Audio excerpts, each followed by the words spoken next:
This is being called the largest pandemic relief fraud scheme. Over $1 billion in government funding from the state of Minnesota, much of it being COVID relief money, has been defrauded through 3 major scams where the Somali community in Minnesota is at the center of this scandal. This was done by setting up companies that billed state agencies for millions of dollars worth of social services that were never provided. 59 people have been convicted in those schemes so far. The first scheme was investigated in 2020. So during COVID, there was a nonprofit that came about called Feeding Our Future.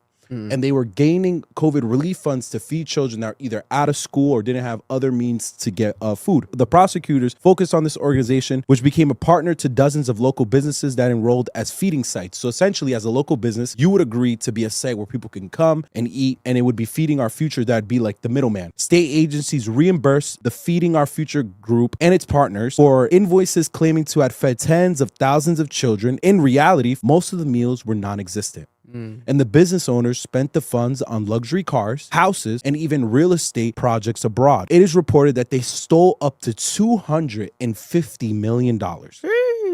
Here's the problem, though. Red flags have been flying up for a while. In 2022, Minnesota's Department of Education officials who administered the program became overwhelmed by the number of applicants seeking to register new feeding sites. And they began to question whether these sites were legitimate because so many were popping up. Feeding Our Future, the nonprofit group, responded with a warning. In an email, the group told the state agency that failing to promptly approve new applications from minority-owned businesses would result in a lawsuit featuring accusations of racism that will be sprawled across the news. So they basically said, if you deny the applications for the vendors, because a majority of them are Somalian, because they're servicing Somalian communities, we're going to accuse you of racism on the news. Feeding Our Futures later sued the agency, which continued reimbursing claims and approving new sites in the months that followed. So even though Feeding Our Family sued the state, they still kept giving the money. This is where it's disgusting. As a trial in the meals fraud case was coming to a close last summer, I want to emphasize that. This happened last summer during the elections. An attempt to bribe a juror included an explicit insinuation about racism, prosecutors said. Several defendants in the trial